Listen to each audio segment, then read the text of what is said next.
नमस्कार दोस्तों, मैं हूं आपकी स्टोरी टेलर तमालिका और आप सुन रहे हैं द एपिग्राफ स्टूडियो। पिछले एपिसोड में आरोही ने एक ऐसा कदम उठाया था जिससे लौटना अब आसान नहीं था। रघुवीर प्रताप ने उस पर भरोसा किया, अपनी दुनिया का दरवाज़ा खोल दिया उसके लिए। लेकिन उस भरोसे के पीछे आरोही सच तलाश कर रही थी और इसी तलाश में उसने एक ऐसा रिकॉर्डिंग डिवाइस कॉपी कर लिया जिसमें शायद पिछले 15 सालों का राज कैद था।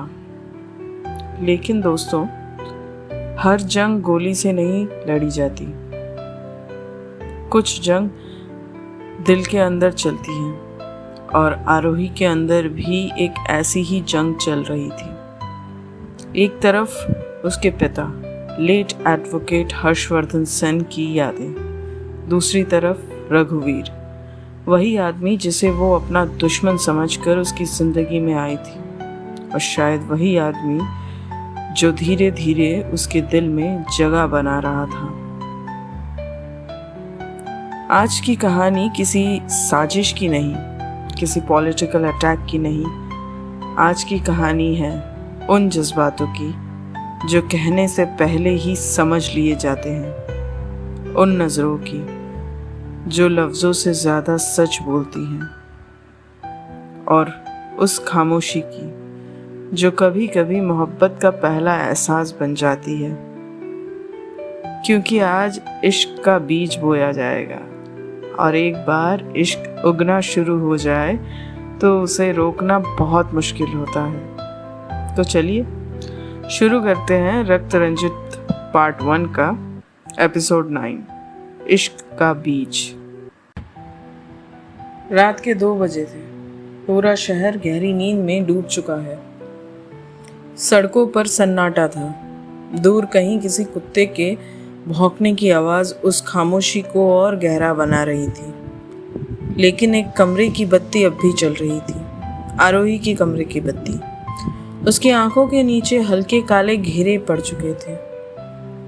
टेबल पर कॉफी के 2 खाली मग रखे थे। लैपटॉप की स्क्रीन पर लगातार एक के बाद एक रिकॉर्डिंग चल रही थी। हेडफोन उसकी कानों में था। स्क्रीन पर लिखा था confidential recording, internal meeting. Recording शुरू हुई। पहली आवाज़, अगर मीडिया को ये खबर अभी पता चल गई तो पूरा चुनाव हाथ से निकल जाएगा। दूसरी आवाज, फिक्र मत करो, फाइलें सुरक्षित हैं। तीसरी आवाज, रघुवीर को इसकी भनक भी नहीं लगनी चाहिए। और फिर रिकॉर्डिंग खत्म हो गई।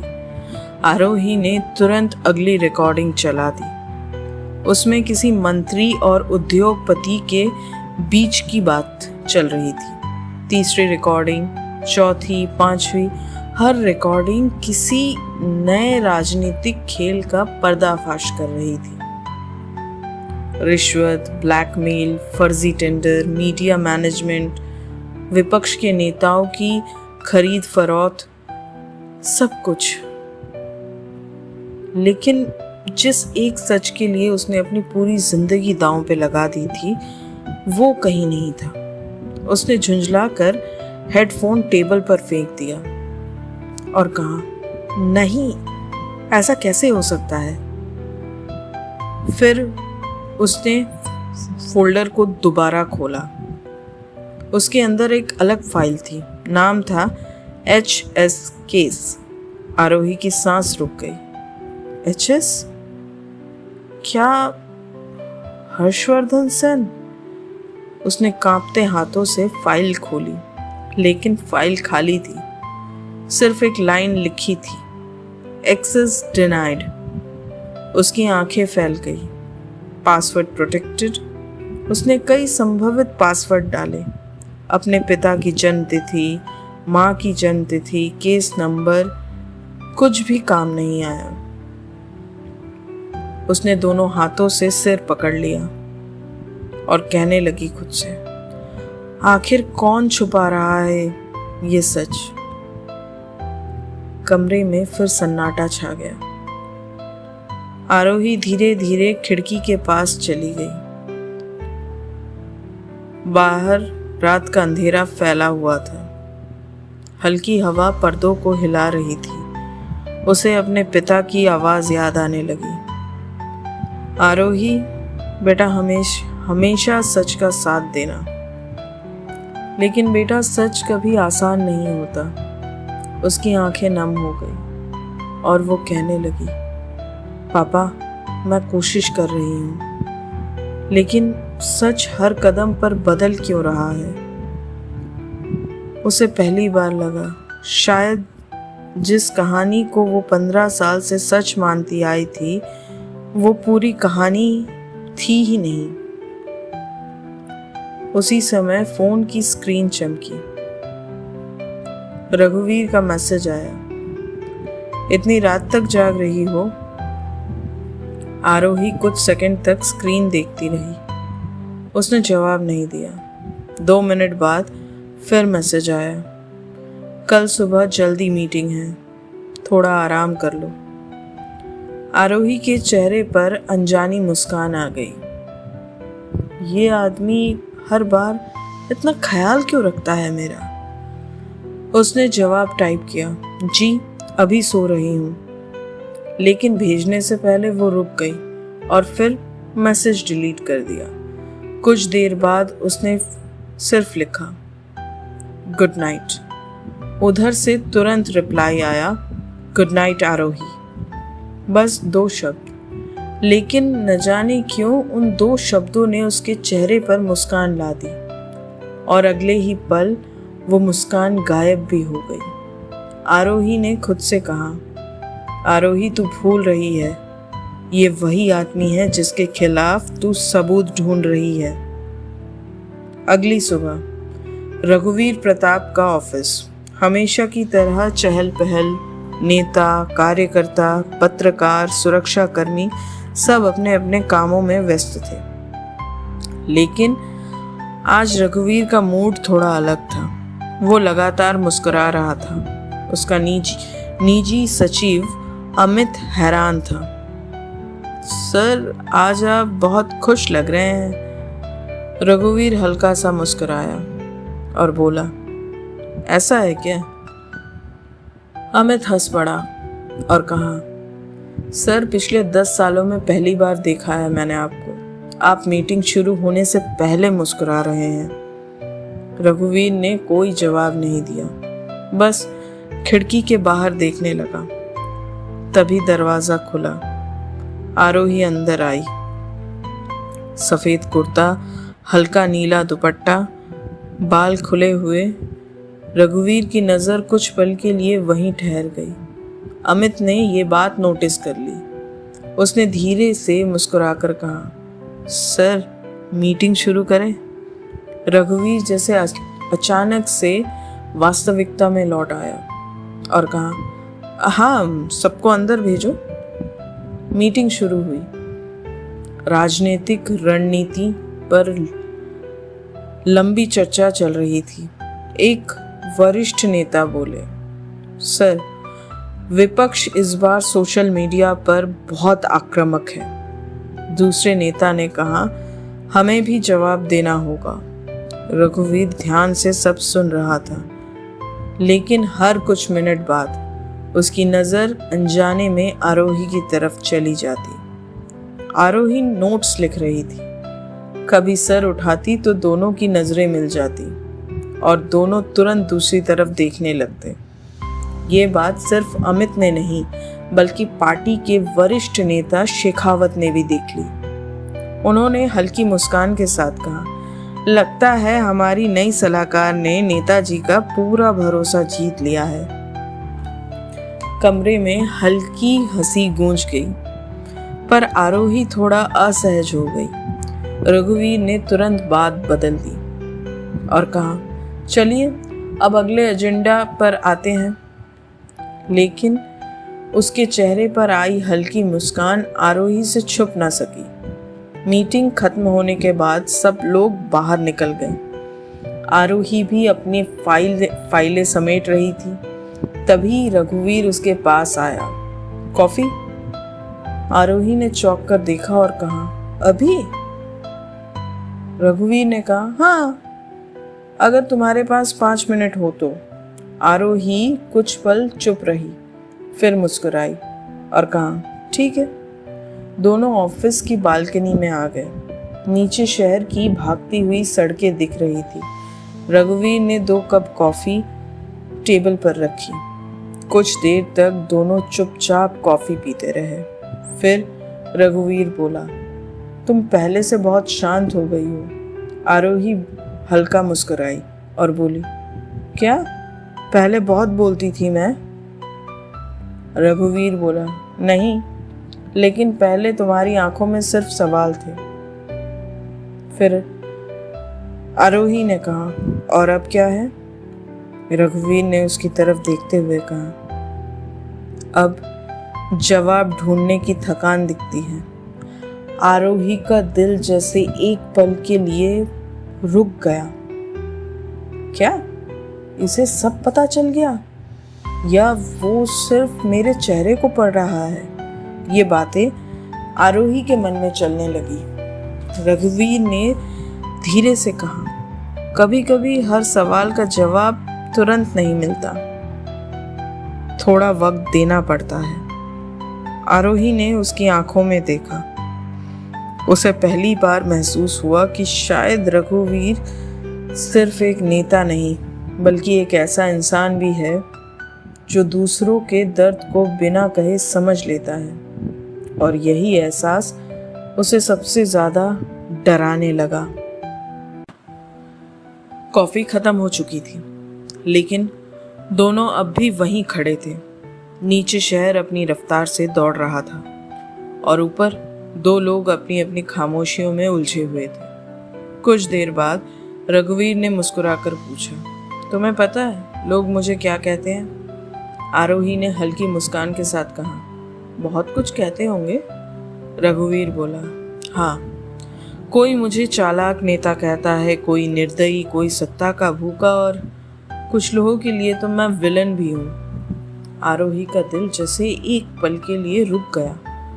उसे लगा, क्या रघुवीर उसकी तरफ इशारा कर रहा है? लेकिन उसके चेहरे पर वही सहज मुस्कान थी। आरोही ने कहा, और आपको इन बातों से कोई फर्क नहीं पड़ता, है ना?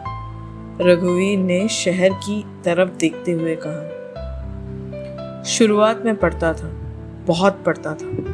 फिर एक दिन समझ आ गया, अगर हर पत्थर का जवाब देना शुरू कर दूं, तो मंजिल तक कभी नहीं पहुंच पाऊंगा। आरोही उसे बस देखती रह गई। उसकी बातें किसी किताब के शब्द नहीं लग रहे थे, जैसे हर वाक्य उसने खुद जिया हो। उसी समय अमित दौड़ता हुआ आया।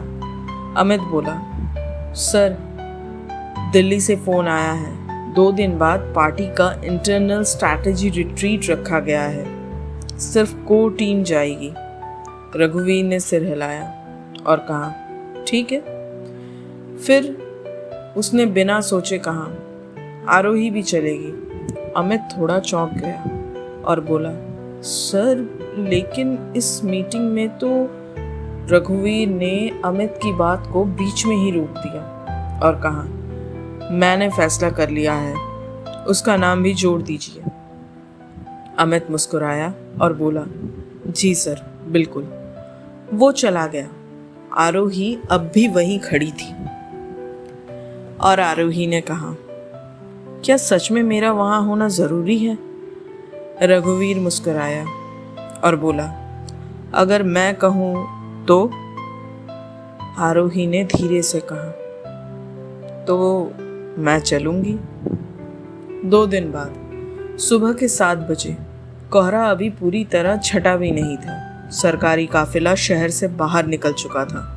आगे सुरक्षा गाड़ियां, बीच में रघुवीर की एसयूवी और पीछे पार्टी के बाकी सदस्य। आरोही पीछे वाली सीट पर बैठी थी।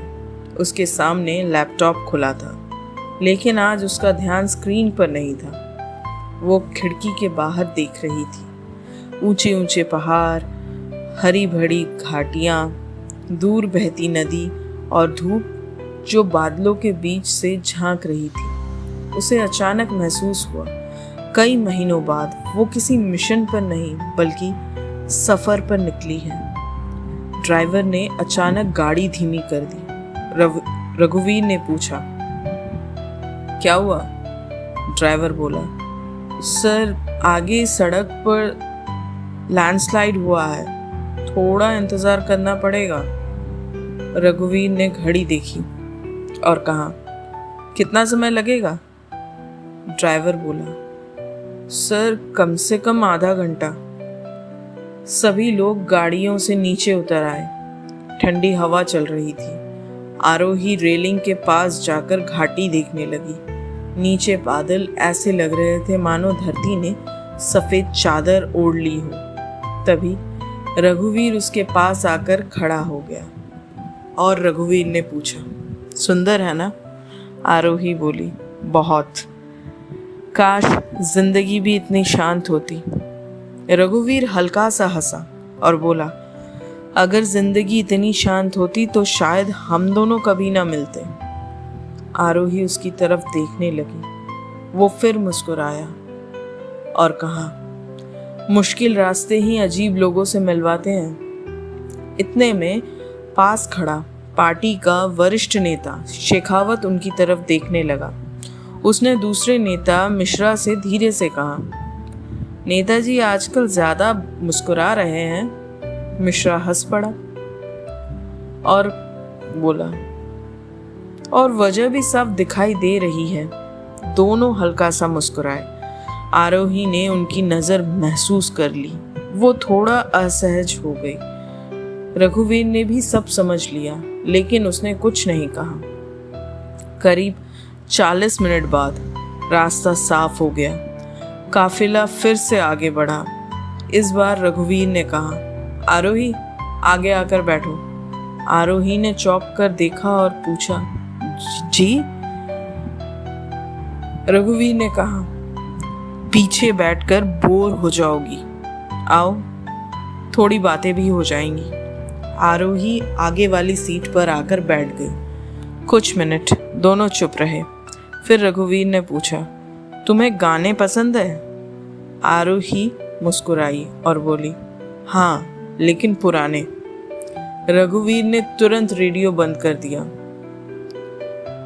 और बोला, मुझे भी पुराने गाने ही पसंद हैं। आरोही हंस पड़ी और बोली, सच में?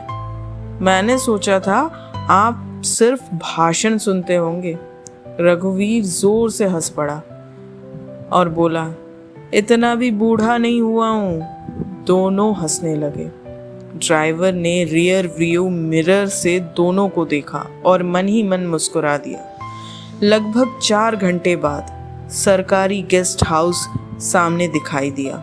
घने देवदार के पेड़ों के बीच पत्थरों से बना पुराना भवन, चारों ओर धुंध, ठंडी हवा और अजीब सी शांति।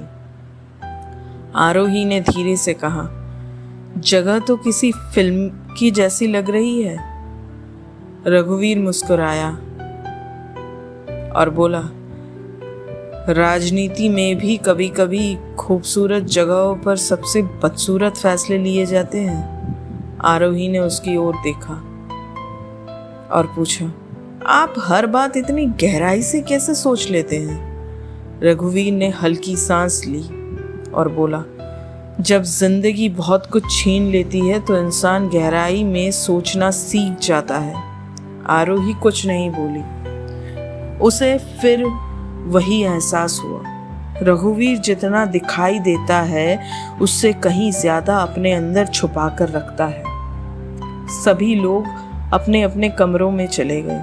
रघुवीर अपने कमरे की ओर बढ़ा, लेकिन दरवाजा खोलने से पहले वो पलटा और बोला, आराम कर लेना, शाम की मीटिंग लंबी होने वाली है। आरोही मुस्कुराई और बोली, जी।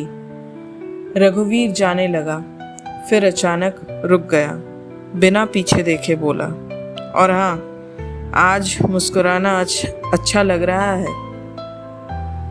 आरोही कुछ कह ही नहीं पाई कि वो जा चुका था। वो वहीं खड़ी रह गई। उसके होठों पर अनजानी मुस्कान थी, लेकिन दिल में नया डर जन्म ले चुका था।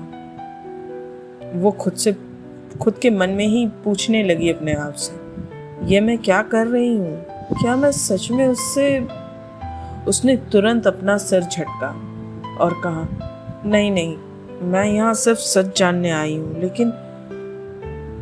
लेकिन दिल अक्सर वही सुनता है जो दिमाग सबसे ज्यादा छुपाना चाहता है। शाम के करीब 7 बज रहे थे। सूरज धीरे धीरे पहाड़ों के पीछे छिप चुका था। ठंडी हवा पहले से कहीं ज्यादा तेज चल रही थी। सरकारी गेस्ट हाउस के खुले मैदान में एक बड़ा सा बॉनफायर जलाया गया था। लकड़ियों के जलने की आवाज और आग की लपटें उस ठंडी रात में एक अजीब सी गर्माहट भर रही थी। पार्टी के सभी वरिष्ठ सदस्य वहीं बैठे थे। कोई चाय पी रहा था, कोई राजनीति पर चर्चा कर रहा था, तो कोई आने वाले चुनावों की रणनीति बना रहा था। लेकिन रघुवीर आज उन चर्चाओं में उतना शामिल नहीं था। उसकी नज़र बार बार सिर्फ एक चेहरे को तलाश रही थी, आरोही थोड़ी दूर लकड़ी की रेलिंग के पास खड़ी थी। उसके हाथ में चाय का कप था, लेकिन चाय कप की ठंडी हो चुकी थी। उसका ध्यान सामने फैली घाटी पर था। तभी पीछे से किसी ने कहा, ठंडी में अकेले?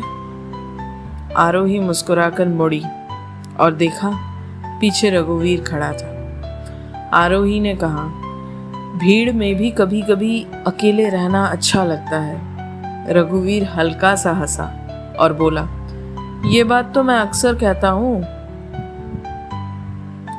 आरोही ने चौंक कर पूछा, सच में?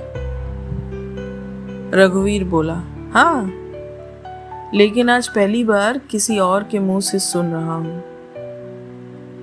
दोनों हल्का सा मुस्कुरा दिए। उधर शेखावत दूर बैठा दोनों को देख रहा था।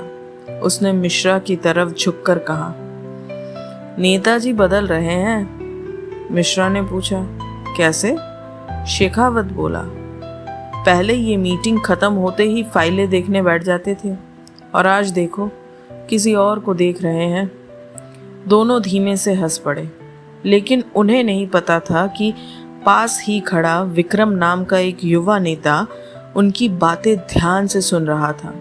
उसने तुरंत अपना मोबाइल निकाला और किसी और को मैसेज भेज दिया। लिखा मैसेज पर, सर, लगता है रघुवीर किसी पर ज़रूरत से ज़्यादा भरोसा करने लगे हैं। स्क्रीन पर सिर्फ एक जवाब आया, नज़र रखो। इधर रघुवीर और आरोही धीरे धीरे मैदान से निकलकर एक छोटे से पत्थर वाले रास्ते पर चलने लगे। चारों तरफ देवदार के लंबे पेड़ थे। हवा में मिट्टी की खुशबू घुली हुई थी। कुछ मिनट दोनों बिना कुछ बोले चलते रहे। फिर अचानक रघुवीर मुस्कुराया और बोला, तुम्हें पता है, मैं बचपन में बहुत बड़ा खिलाड़ी बनना चाहता था। आरोही हंस पड़ी और बोली, सच में? कौन सा खेल? क्रिकेट? रघुवीर बोला, हाँ, ओपनिंग बल्लेबाज था। हर रविवार पिताजी मुझे मैदान ले जाते थे। मैं सोचता था एक दिन इंडिया के लिए खेलूंगा। आरोही ध्यान से सुन रही थी। आरोही बोली, फिर क्या हुआ? रघुवीर कुछ पल चुप रहा। उसकी मुस्कान धीरे धीरे गायब हो गई। रघुवीर बोला, फिर एक चुनाव आया और उसी चुनाव ने मुझसे मेरे पिता को छीन लिया। आरोही के कदम रुक गए। रघुवीर की आवाज भारी हो चुकी थी। रघुवीर ने कहा, उस दिन समझ आया राजनीति सिर्फ भाषण नहीं होती, कई बार ये लोगों की जिंदगी भी छीन लेती है। आरोही की आंखों में पहली बार रघुवीर के लिए सिर्फ सहानुभूति नहीं बल्कि दर्द भी उतर आया। कुछ देर बाद दोनों फिर चलने लगे। रघुवीर ने माहौल हल्का करने की कोशिश की। रघुवीर बोला, वैसे तुम्हारा बचपन कैसा था? ये सवाल सुनते ही आरोही का चेहरा बदल गया। उसकी आंखों के सामने एक पुराना दृश्य उभर आया। उसके पिता लेट एडवोकेट हर्षवर्धन सेन उसे साइकिल चलाना सिखा रहे थे। वो हंस रही थी, उसके पिता भी हंस रहे थे। फिर अचानक वही हंसी चीखों में बदल गई। खून, बारिश, बंद दरवाज़ा और ज़मीन पर पड़े उसके पिता। उसके मुंह से अनजाने में ही धीमी आवाज़ में निकला, पापा। रघुवीर तुरंत रुक गया। रघुवीर ने पूछा, क्या हो गया? आरोही ने जल्दी से अपने आंसू पोंछ लिए और बोली, कुछ नहीं, बस पुरानी बातें याद आ गई। रघुवीर ने ज़्यादा सवाल नहीं किया। उसने सिर्फ इतना कहा, कुछ यादें ऐसी होती है जिन्हें शब्दों की ज़रूरत नहीं होती। आरोही ने उसकी तरफ देखा। उसे लगा जैसे ये आदमी उसके दर्द को बिना जाने भी समझ रहा है। वापस लौटते समय दोनों रास्ते में एक छोटी सी चाय की दुकान पर रुक गए। दुकानदार ने तुरंत पहचान लिया और कहा, अरे नेताजी, आप यहाँ? रघुवीर मुस्कुरा दिया और बोला, 2 कुल्हड़ चाय मिलेगी? दुकानदार बोला, अभी लाया साहब। कुछ ही देर में दोनों के हाथ में गरम कुल्हड़ थी। दुकानदार का लगभग 10 साल का बेटा रघुवीर के पास आया और बोला, अंकल, आप टीवी वाले हो ना? रघुवीर हंस पड़ा और बोला, हाँ शायद। बच्चे ने जेब से एक पुरानी गेंद निकाली और बोला, अंकल, मेरे साथ एक बॉल खेलोगे? आरोही मुस्कुरा दी। उसे लगा रघुवीर मना कर देगा, लेकिन रघुवीर ने तुरंत गेंद ले ली। क्यों नहीं? अगले 10 मिनट रघुवीर उस बच्चे के साथ क्रिकेट खेलता रहा। वो जोर जोर से हंस रहा था, बच्चा भी, दुकानदार भी और आरोही भी। वो दूर खड़ी उसे देख रही थी। उसके सामने कोई नेता नहीं था, कोई ताकतवर इंसान नहीं था, बस एक ऐसा आदमी था जो अपनी सारी जिम्मेदारियां भूलकर कुछ मिनट के लिए फिर से बच्चा बन गया था। बच्चे ने जाते जाते कहा, अंकल, आप फिर आओगे ना? रघुवीर मुस्कुराया और बोला, हाँ जरूर। जब दोनों वापस चलने लगे,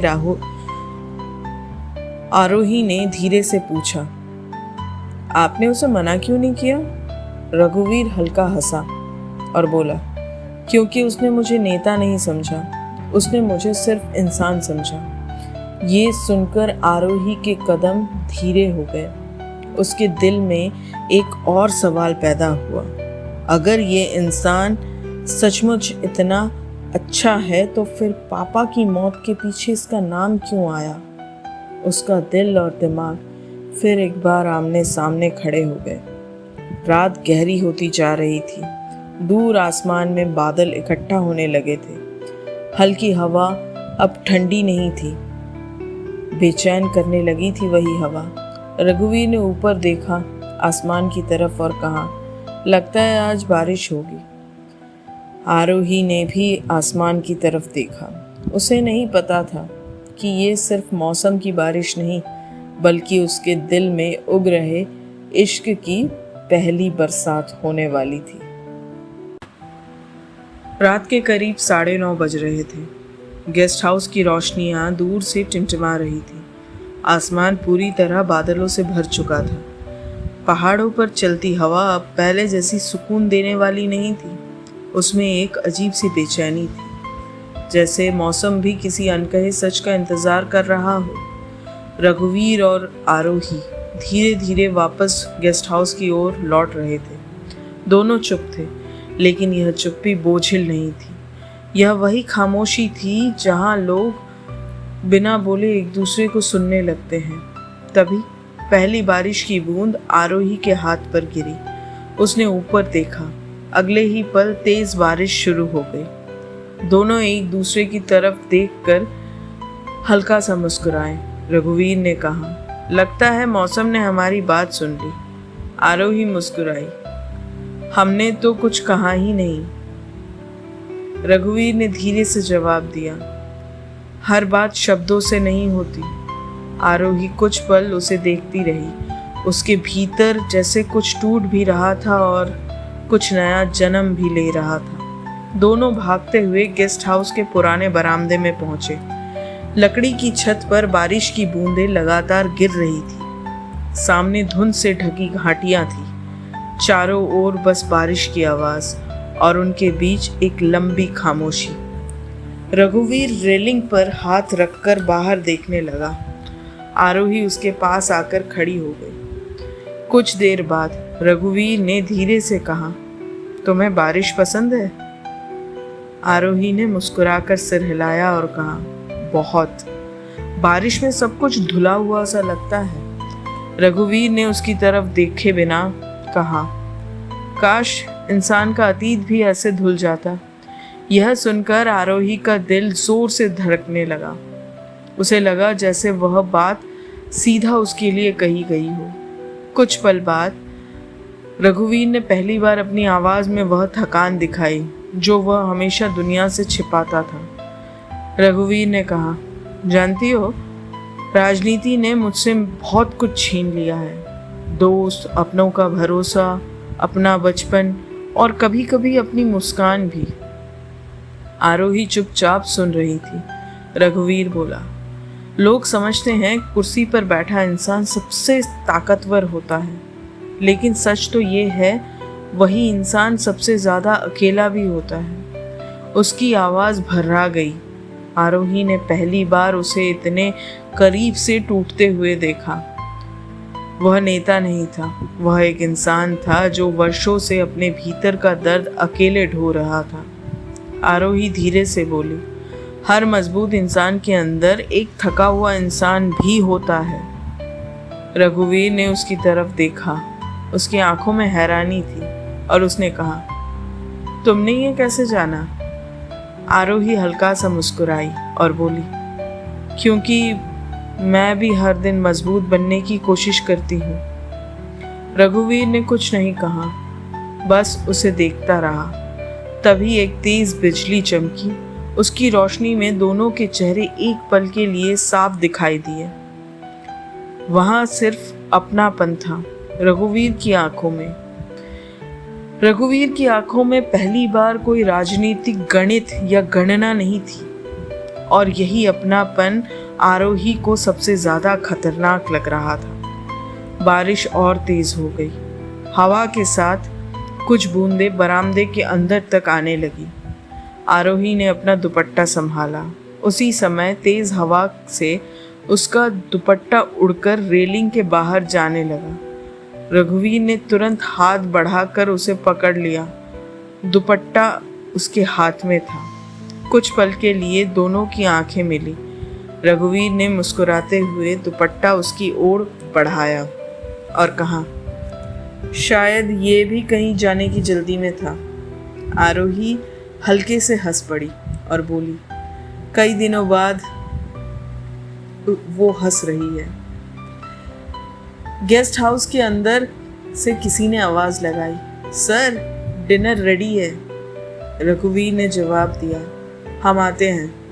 लेकिन दोनों वहीं खड़े रहे, जैसे किसी को भी उस पल को खत्म करने की जल्दी ना हो। कुछ देर बाद रघुवीर ने धीरे से कहा, आरोही, अगर जिंदगी तुम्हें दोबारा मौका दे या दूसरा मौका दे तो क्या तुम फिर से वही रास्ता चुनोगी? यह सवाल सुनते ही आरोही के भीतर तूफान उठ गया। क्या वह सच बता दे? क्या वह कह दे कि वह बदला लेने आई है, कि उसने उसका भरोसा तोड़ा है? उसके होठ खुले। आरोही ने बोलने की कोशिश की, लेकिन आवाज नहीं निकली। उसने सिर्फ इतना कहा, पता नहीं, शायद कुछ रास्ते इंसान नहीं चुनता, वो रास्ते इंसान को चुन लेते हैं। रघुवीर ने उसकी बात ध्यान से सुनी, फिर हल्की मुस्कान के साथ बोला, शायद हम दोनों ऐसे ही किसी रास्ते पर हैं। दूर पहाड़ों के पीछे बारिश धीरे धीरे कम होने लगी। बादलों के बीच से चांद की हल्की रोशनी निकल आई। बरामदे की पीली लाइट बारिश की बूंदों पर पड़ रही थी। समय जैसे थम गया था। आरोही धीरे धीरे रेलिंग से हटकर उसकी ओर आई। वह कुछ कहना चाहती थी, उसका दिल कह रहा था, रघुवीर तुम वैसे नहीं हो जैसा मैंने तुम्हें समझा था। लेकिन उसका दिमाग चिल्ला रहा था, आरोही मत भूलो तुम यहाँ क्यों आई थी। दोनों भावनाएं एक दूसरे से लड़ रही थी। रघुवीर भी उसकी तरफ एक कदम बढ़ाकर आगे आया। वह भी कुछ कहना चाहता था, उसके होठ हिले लेकिन शब्द वहीं रुक गए। उसने सिर्फ धीरे से कहा, कभी कभी कुछ लोग बहुत देर से मिलते हैं। आरोही की आंखें नम हो गई। उसने धीमे से पूछा, और अगर बहुत देर हो चुकी हो तो? रघुवीर मुस्कुराया। उस मुस्कान में दर्द भी था और उम्मीद भी। और उसने कहा, तो जो वक्त बचा है उसे सच बना देना चाहिए। आरोही की उंगलियां अनजाने में आगे बढ़ी, जैसे वह उसे रोकना चाहती हो या शायद खुद को रोकना चाहती हो। उसी क्षण रघुवीर का हाथ भी आगे आया। दोनों को पता नहीं कि किसने पहले हाथ बढ़ाया, और फिर उनकी उंगलियां धीरे से एक दूसरे को छू गई। ना कोई वादा, ना कोई इजहार, ना कोई प्रेम का शब्द, सिर्फ एक हल्का सा स्पर्श। लेकिन उसी एक स्पर्श में विश्वास था, सुकून था, डर था, गुनाह का एहसास था, और एक ऐसे इश्क का पहला बीज जो अभी अभी उनके दिलों में अंकुरित हुआ था। दोनों एक दूसरे को देखते रहे। कोई कुछ नहीं बोला। बारिश रुक चुकी थी, हवा शांत हो चुकी थी, लेकिन उन दोनों के दिल में उठी हलचल अब कभी शांत नहीं होने वाली थी। उसी समय दूर कहीं एक कैमरे की लेंस में ये पूरा दृश्य कैद हो रहा था। एक छाया पेड़ों के पीछे खड़ी थी। उसने कैमरा नीचे किया, मोबाइल निकाला और एक मैसेज टाइप करके भेजा। और वो मैसेज कुछ ऐसा था, सर जो आपने सोचा था वही हो रहा है। स्क्रीन पर उसका रिप्लाई आया, अच्छा है, अब खेल और आसान होगा। आरोही और रघुवीर अब भी उस संदेश से अनजान थे। उन्हें नहीं पता था कि उनका पहला अनकहा एहसास किसी और की सबसे खतरनाक साजिश का हिस्सा बनने जा रही है। तो दोस्तों, ये था रक्त रंजित पार्ट 1 का 9वां एपिसोड, इश्क का बीज। और आज पहली बार लगा कि बदले की आग के बीच मोहब्बत का एक फूल खिलने लगा है। लेकिन सवाल ये है, क्या ये मोहब्बत जिंदा रह पाएगी या सच सामने आते ही टूट जाएगी? आरोही अब भी सच ढूंढ रही है और रघुवीर अब भी उस पर भरोसा करता है। लेकिन जब सच और मोहब्बत एक दूसरे के सामने खड़े होते हैं तो अक्सर किसी एक को टूटना पड़ता है।